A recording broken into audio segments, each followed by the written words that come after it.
আসসালামু আলাইকুম গাইস। আজকে আমরা আনবক্সিং করতে যাচ্ছি দারাজের 59 টাকার একটা মিস্ট্রি বক্স। তো আমি একটা মিস্ট্রি বক্স কেনারই সময় পাইছিলাম, এর বেশি পাইনি। এই জন্য একটা মিস্ট্রি বক্সই অর্ডার করেছি। তো আমার প্যাকেটটি ডেলিভারি দিয়ে গেছে ডেলিভারি ম্যান।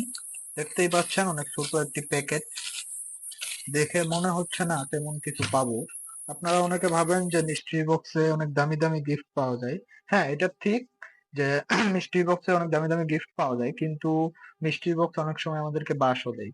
তো চলুন আপনাদের সাথে নিয়ে আজকে আনবক্সিং করি আমাদের মিস্ট্রি বক্সটি।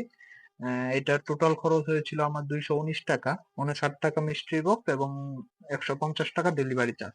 আমার এইদিকে কোনো পিক আপ পয়েন্ট না থাকায় আমার 150 টাকা ডেলিভারি চার্জ দিয়ে মিষ্টি বক্স নিতে হয়েছে। সো চলুন আপনাদের সঙ্গে নিয়ে দেখি দারাজ আমাকে কত বড় বাসটা দিল। ঠিক আছে, তো এটা কাটার জন্য একটা কাটিং দরকার। চলুন আমরা এটা ইউজ করি। এটা আমি দারাজ থেকে নিয়েছিলাম মাত্র 85 টাকায়, ফ্রি ডেলিভারিতে নিয়েছিলাম। ঠিক আছে, এখন আমরা মিষ্টি বক্সের পোস্টমর্টম করব। আপনারা দেখতে থাকুন মিষ্টি বক্সে কি পাই।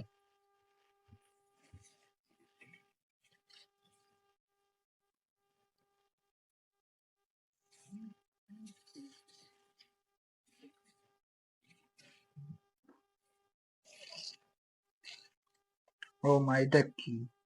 এটা দেখতে পাচ্ছি একটা কেবল, চার্জিং কেবল। চলুন আমরা খুলে দেখি। Type USB to type C cable. ঠিক আছে, কেবলের বিল কোয়ালিটি দেখে অনেক ভালোই মনে হচ্ছে অরিজিনাল কোনো কেবল হবে। ঠিক আছে, লেন্থও মোটামুটি ভালোই আছে। দেখে মনে হচ্ছে ওয়ান প্লাসের অরিজিনাল কেবল। যদিও এই কেবলগুলোর দাম অরিজিনালি 200 থেকে 250 টাকা হয়ে থাকবে, এর বেশি না। কিন্তু আমি দারাজে সার্চ করেছিলাম পিক দিয়ে আর কি, এই প্রোডাক্টের পিক দিয়ে দারাজে সার্চ করেছিলাম। তখন সেখানে দেখাইছে আমাকে 1500, 1600, 1400, এক এক শপে এক এক রকম দাম। কিন্তু মূলত এই কেবল গুলার দাম এত হয়ে থাকে না। ঠিক আছে, এই কেবল গুলার দাম সর্বোচ্চ হলে 200 থেকে 250 টাকা হতে পারে, এর বেশি হবে না।